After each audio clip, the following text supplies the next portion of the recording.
It's time to meet Clifton. With your host, Ray Grabowski. Here's right. Thanks for joining us. Good evening, hello, and welcome to Meet Clifton, where it's our mission to meet, educate, and entertain the town. I'm Ray, and this guy to my left is George. How you doing, sir? I'm doing fine. How about yourself tonight? Good. Ready for a good show, right? Yes, without a doubt. Good. As usual, we have a great show planned for you all, but first, our house band, the Two Tones Orchestra, will play us a song while we settle in. Take it away, guys.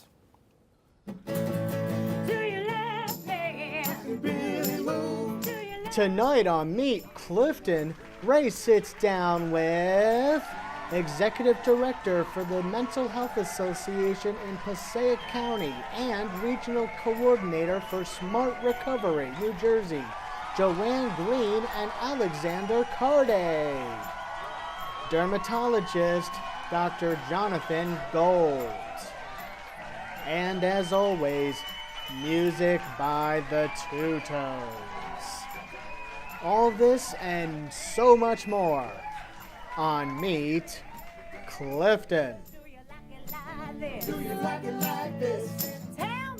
Okay, well, thanks for joining us on our 44th episode of Meet Clifton. Every so often, we like to have guests reappear to give us updates on their professions or to explain new services or programs that they may be running. As such, the issue of mental health is always in the forefront of news these days. So let's hear from Joanne Green from the Mental Health Association in Passaic County and Alexander Carde of Smart Recovery, New Jersey. Welcome to the show. Hi, Ray. Thanks for coming on. I appreciate it. Joanne, I know you're affiliated with the mental health. Briefly, just explain it a little more. Okay. We're located at 404 Clifton Avenue in Clifton, and we provide an array of different support services for people with mental health issues. We have free support groups for people with depression and bipolar disorder. We have support for family members of adults with mental illness, and we also have an outpatient clinic. That's our most recent thing. Right. And we also try to educate the community about mental health and mental illness and try to break down stigmas. So we've formed this Clifton task force, and you've probably seen some of the signs around Clifton. We have about 7 signs. We fundraise to create those signs, and we want to get the conversation, the dialogue going. Right. Programs like this to talk about mental health. And the signs are out. I know, the signs are out. I know. Yeah, no problem. Yeah, that's right. I know. No, we're good. And so along the lines of mental health, we have Alex on, and he's the coordinator for Smart Recovery in New Jersey. This is great because I have no clue what it is, so maybe can you explain what is Smart Recovery? Smart Recovery is an abstinence-based kind of a group self-help program. There's a whole bunch of different aspects to it. Some of it is online. Right. We have a huge website, smartrecovery.org, and there's a 24/7 chat room. There's 3 to 5 online meetings a day, right. And it's really for those with any issues with addictive behaviors. Is it drug related, alcohol? Yeah, so with any addictive behaviors, whether it be alcohol or drugs or gambling. Oh, really? Pretty much anything. That we kind of say that everybody has some form of addictive behaviors. Right. But it depends if someone it causes a problem in someone's life. Right. If it's interrupting your workflow, if it's interrupting. Right. If it's debilitating or. Right. Yeah, exactly. Yeah. Now, we're talking about alcohol and drugs, basically. Is this sort of like AA or a 12-step program? Yeah, 12-step programs are great, and they help a lot of people. But for a variety of reasons, a lot of people don't really like 12-step. Right. So the difference with SMART is that it's a science-based program. It's not exclusionary to people. Well, I wouldn't say 12-step is exclusionary, but it doesn't. It doesn't have a spirituality basis, Yeah, right? right, I mean, yeah. whereas AA has a lot of spirituality. Well, it's to AA, it. I think, is a little more religious based too. Yes. Yeah, Yes. and it's more science based, and there's not you don't have sponsors, you don't have that sort of thing. It's a self management program. So SMART stands for self management and recovery training. Oh, good. A clever little acronym to go with the no, program. no. But what I want to know is, so how does this work? I know we go to AA, but this is a whole different thing. So someone, let's just say alcohol. Someone's an alcoholic and they want help. they're going to come to Smart Recovery. So now, what's the step process? Well, the first thing we would tell them is they don't need to label themselves an addict or an alcoholic. Okay. Some people might want to do that, and that's fine, but it's not required. Okay. But it's based on tools that kind of use a rational emotive behavioral therapy to kind of retrain your brain on making decisions. We all make bad decisions. We all have bad thoughts, but what we want to do is prevent those thoughts from turning into actions. Right. And if an addictive behavior gets to the point of being debilitating, it's because you're making decisions that aren't beneficial to you. So there's a whole bunch of easy little tools that we use, Right. and in Smart, you don't necessarily need meetings to, That's what I was going to do ask. Is this that. a one-on-one, or is this a group thing? It is a group thing.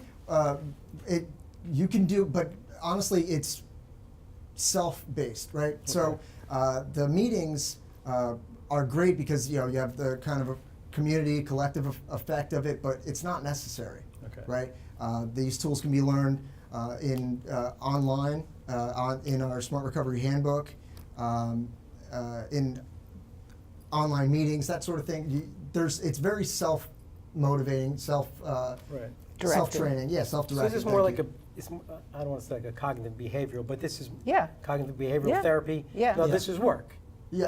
There's an effort in retraining your brain, Right, to So it's a behavioral thing. right. So all of us, we say, and you hear it everywhere, like, oh, I had a heck of a day, I need a drink. Yeah. Right. That is a really negative coping skill. Right. But it doesn't turn into a bad thing for a lot of people. But for some people, it turns into not only did I have a bad day, I need a drink, but something simple like my stove won't light. I need a drink. Everything. I need a drink. Right. And so it's retraining your brain to say, hey, let's not use those negative coping skills. Let's use positive coping skills, or let's do something else when we're upset, or maybe not get so upset about basic things. Right? Right. Yeah, I had a bad day, but I can deal with it. I don't really need to get trashed or go cop some heroin or anything like that. Right. Because I had a bad day, maybe I can take my mind off and watch some TV, something So like sort of that. like you have all these cognitive distortions. And, Yes. and that's what you want to do. You want to retrain your brain not to think like that. Is Yeah. that what you're saying, basically? Yeah. You're saying I'm giving myself this message, and Yeah. I have to retrain and give myself a different message. Right. Because my distortions aren't true. The reality is not real. Right. Yeah, and we Right. work on that specifically, cognitive Right. distortions. Which is Cognitive behavioral. Therapy, Yeah. yes, it's the same exactly. thing. Yeah. So rational emotive behavioral therapy was created by the Albert Ellis, and there's an Albert Ellis Institute, and cognitive behavioral therapy stems off of that. So it's very similar. And it's to that. very effective because Yes. I've read a lot about the Yeah. CBT, I guess it's Yeah. called. Yes. CBT. It works because you don't go back into someone's past. You know, whatever happened, happened. You want to move forward. So you want to learn how to, technically, I hope I'm explaining that right. You are explaining it. You want to move forward. You don't want to blame someone or I had this. Right. You want to say, I'm living tomorrow, what can I Right. do? Right. Yeah, Right. exactly. So- and a great benefit of the Mental Health Association is that this is something that we have co-occurring disorders with mental health and Right. and substance abuse and that sort of thing, and they give us a space now here in Clifton. At 404 Clifton Avenue. Right. Every Sunday, I personally run this meeting in Clifton. Was at 3 o'clock we do that meeting. So we can discuss it, and you come down, you discuss it. You don't have to sign up for anything. There's no fee or anything like Right, that. that's what I was going to ask you. Obviously, they're going to be able to go to smartrecovery.org after this if they're interested to find out. But is it fee-based?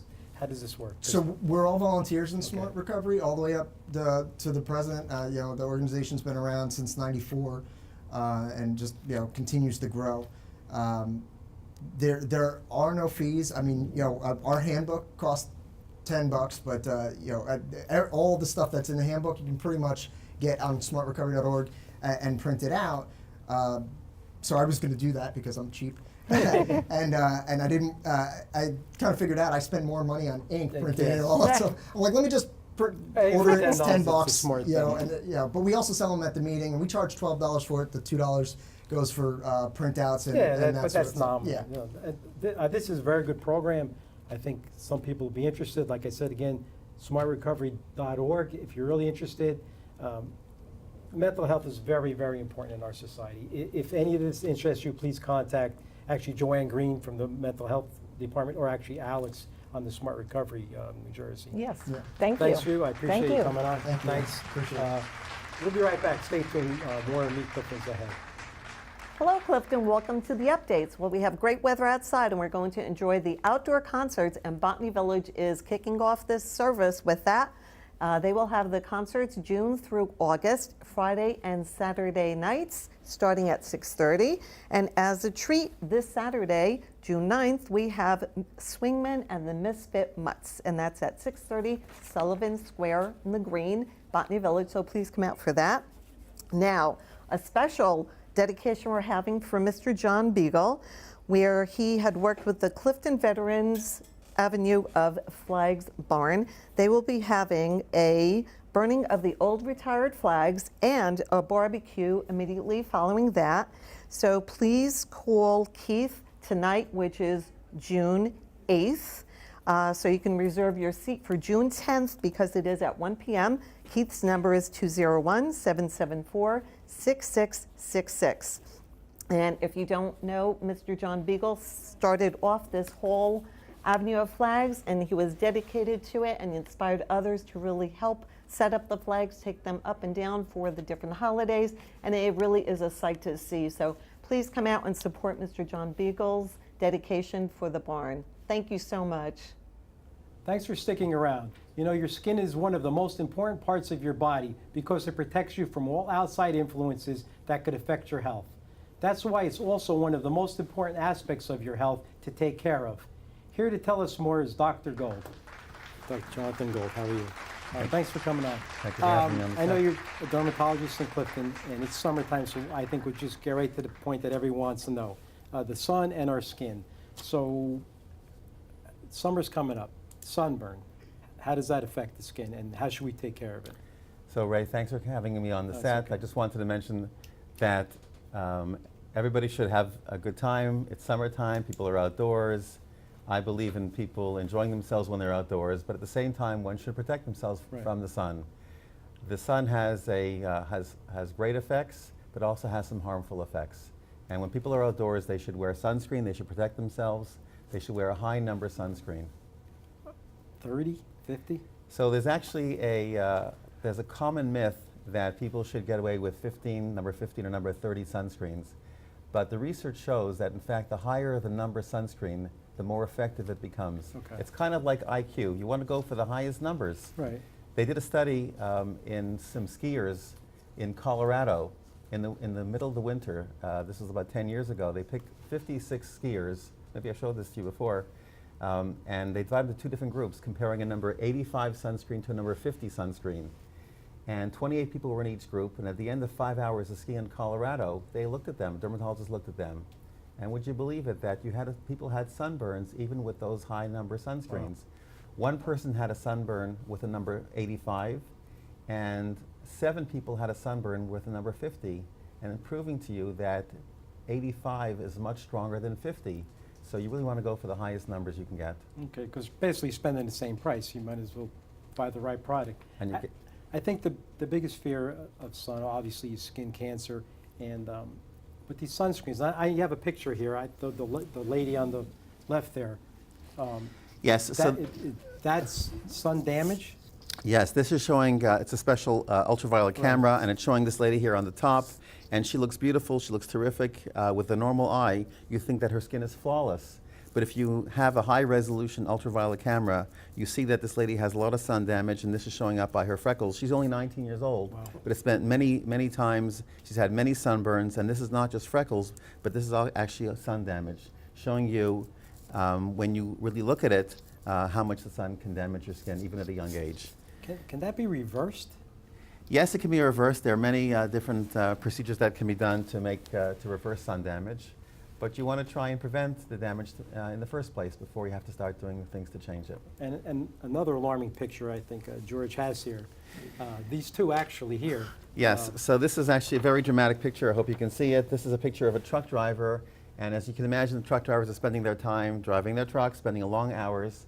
And the left side of his face, which is exposed to the sun, is dramatically different than the right side. You would seem as if it's a completely different person.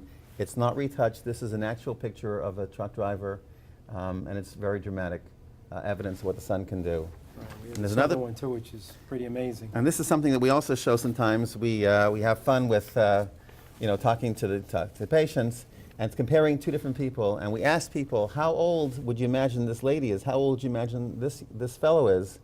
And they inevitably say that this woman is probably about 110 years old, and this guy is probably around 50 or 60, when in fact the opposite is true. This lady is 56. She's an Indian. She spent her whole life on the sun, and you can see the damage that it's caused, where this is a monk, and he's never been exposed to direct sunlight, and he's 90 years old. It's showing you dramatic evidence of what the sun can do. This is pure aging, and this is aging plus sunlight exposure. Right. Now, can I ask you this? The sun from 50 years ago, is it different than today? Because you don't hear people 50, 60 years ago, you never heard of sunscreen and things like that. And now it's so important. It's a good question. Yes, the sun is probably stronger now. We talk about breaks in the ozone layer. We're just more aware of what the sun can do. Of course we enjoy the sun. It warms our bodies. It gives us a glow. But we know much more now about what the harmful effects are of the sun. And so we're much more careful about it. Right. So actually protection is important. Now you have this picture here about, I assume it's about wearing a hat. Yes. So again, we tell people that they should enjoy the sun, but at the same time, there are several things that they have to know in terms of going outside and having fun while you're outside. One of the things that you want to do is you want to wear a wide-brimmed hat.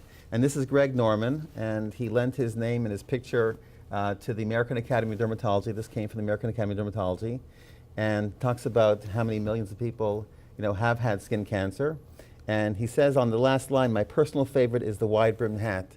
Often people say that they have protection when they're outside, and they wear their Yankees cap or their Mets cap or their Giants cap, and the cap will just cover, the part of your head and cover your forehead, maybe the top of your nose. But it doesn't get your ears, it doesn't get your cheeks, doesn't get the end of your nose, Right. which is the most important areas that you have to get. So yes, wearing a wide-brimmed hat is very important. We also tell people, if they want to know, that go and enjoy the sun. The sun is strongest between 10 o'clock in the morning and 4 in the afternoon. That 6-hour period is critical. And people also forget that sun can go through clouds and can go through a window. You can get, just like in the truck driver, you can get sun damage through a window if you're sitting next to it. On a cloudy day, people say, gee, I don't have to wear my sunscreen. Right. But in fact, the sun can go through clouds. You can get burned as well. Is this the ultraviolet? That's correct. It goes right through. So people have to be concerned. So wide-brimmed hat is very important. Be aware of the time that you're going. Often people who are going jogging or bicycling, they go in the early mornings, they go at the end of the day. But in that peak period of the day, one should be especially careful. Okay, now the serious aspect, obviously, of this summer and the sun is skin cancer. And you hear about it so much nowadays. What can people do? What can they look for? Obviously, you're a dermatologist, you treat a lot of this. So how serious is skin cancer?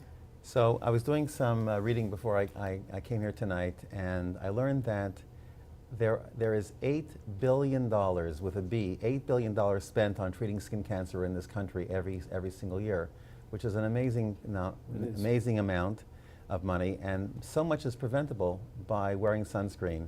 Of that 8 billion, we divide this into melanoma, God forbid, and also non-melanoma.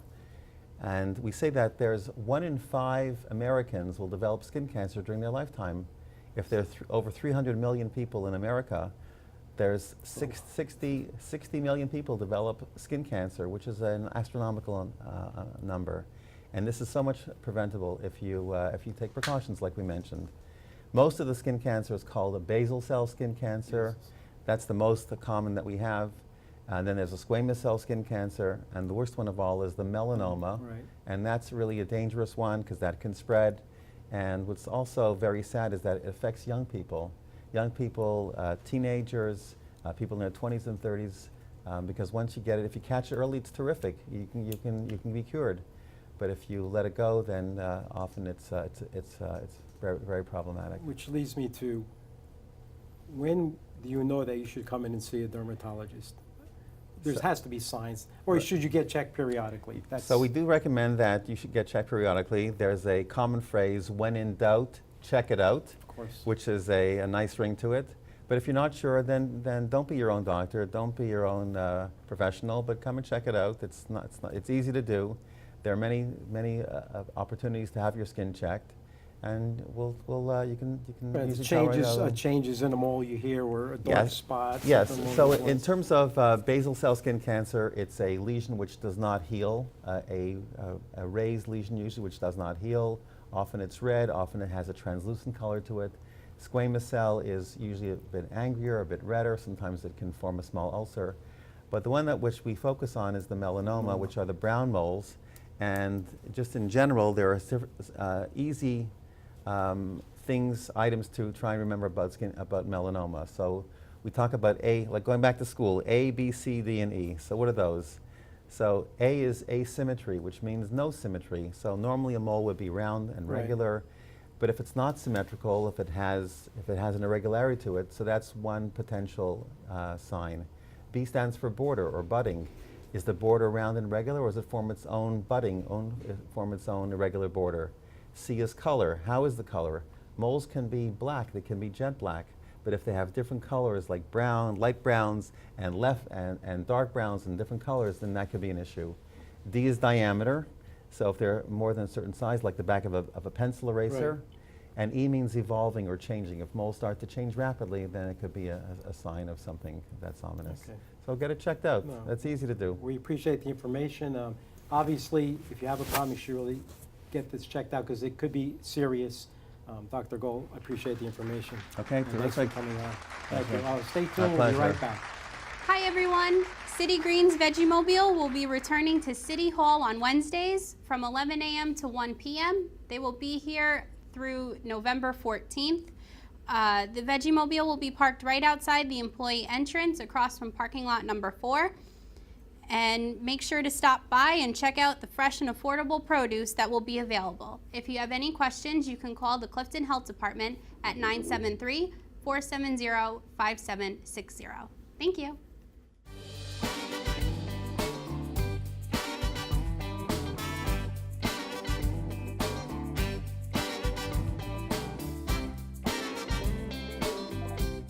Thank you and welcome back. Our first guests tonight are 3 gentlemen from the Elks Lodge in Clifton, New Jersey. We have our actually present exalted ruler, Keith Oakley. A former 2 rulers here is Jeff Dvorak and Tom Haschak. Why I asked the gentlemen here today is Flag Day is upon us. I think it's June 11th, is that right? June 14th June- is Flag Day. June 14th June is- 11th is when the Elks celebrates it. Right. Okay, so I think a lot of people didn't know when I went last year to this, and it was really important that I didn't really know why the American flag is folded 13 times. And I have a little thing here, and it's a paragraph. It says, have you ever wondered why the flag of the United States of America is folded 13 times? When it is lowered and when it is folded and handed to the next of kin at the burial of a veteran. I think that's important because I asked a lot of people. Many people didn't know. So tonight to explain it to us, these gentlemen have come on. They brought a flag. And in a moment, they're going to show us the exact meaning of the flags while Keith Oakley narrates. So we're going to do that right now. Here is the meaning of each of these folds and what it means. The first fold of our flag is the symbol of life. The second fold is the symbol of our belief in eternal life. The third fold is made in honor and remembrance of the veterans departing our ranks, who gave a portion of their lives for the defense of our country to attain peace throughout the world.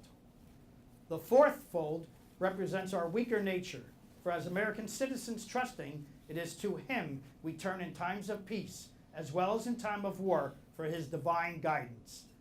The fifth fold is a tribute to our country, for in the words of Stephen Decatur, our country, in dealing with other countries, may she always be right, but it is still our country, right or wrong. The sixth fold is where our hearts lie. It is with our heart that we pledge allegiance to the flag of the United States of America and to the republic for which it stands, one nation, under God, indivisible, with liberty and justice for all.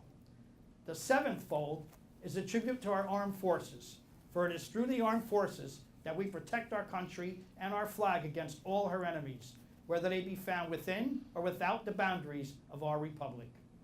The eighth fold is a tribute to the one who entered into the valley of the shadow of death, that we might see the light of day, and to honor Mother, for whom it flies on Mother's Day. The ninth fold is a tribute to womanhood, for it has been through their faith, their love, loyalty, and devotion that the character of the men and women who have made this country great has been molded.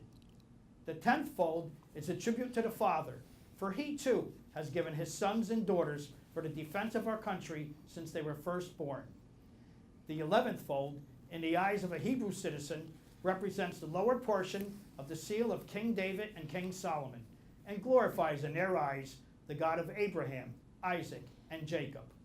The 12th fold, in the eyes of a Christian citizen, represents an emblem of eternity and glorifies in their eyes God the Father, the Son, and the Holy Spirit. 13th, when the flag is completely folded, the stars are uppermost, reminding us of our nation's motto, "In God we trust." After the flag is completely folded and tucked in, it takes on the appearance of a cocked hat, ever reminding us of the soldiers who served under General George Washington, and the sailors and Marines who served under Captain John Paul Jones, who were followed by their comrades and shipmates in the armed forces of the United States, preserving for us the rights, privileges, and freedoms we enjoy today. This is the flag of our country, the symbol of freedom, the emblem of unity. Okay, thank you, gentlemen, for showing us the folding of the flag. I think it's very important that we understand the meaning as Americans. Most of us don't know this, and we finally got to explain it. Now, Keith, I know Flag Day is coming up, and if someone wants to see this again or the actual ceremony, where can they find? This Sunday, June 11th at 2 o'clock at the Clifton Elks Lodge, 775 Clifton Ave. We will do the same thing. We do a host ceremony on the flags. The scouts come and help us, and we even serve refreshments afterwards. Good, that's perfect. And Jeff, now Avenue to Flags, when do we do that? The Avenue of Flags we do 5 times a year. Okay. The program began in 2004. We started out with 475 flags. We are currently up to 1,803 flags. Each one of these flags represent a veteran of our city. And it's only right that we do this to show them the respect and honor that they so much deserve. Right, and I think it's... And if you've never seen it, I encourage you, please come out and see it. It's You a have to see beautiful, it. beautiful sight. Right, I think it's important, and now that we explained the folds and what they mean, it's important to have pride in our country, especially nowadays with all the problems in the world.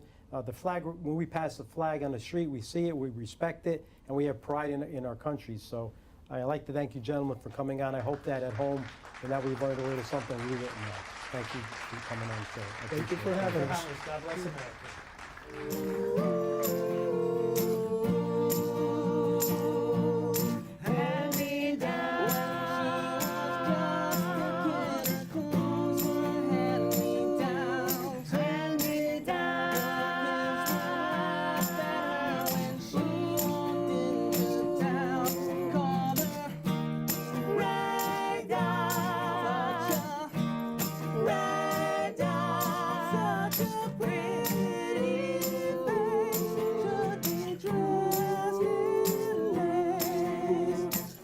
So ends another episode of Meet Clifton. We hope you enjoyed your time with us and hope to see you again in 2 weeks for more of what makes Clifton such a great place to live. In the meantime, from George and myself and the rest of Meet Clifton, remember, be good to your friends and family, respect your neighbors, keep Clifton close to your heart. This is a great city. Thank you, God bless, and good night.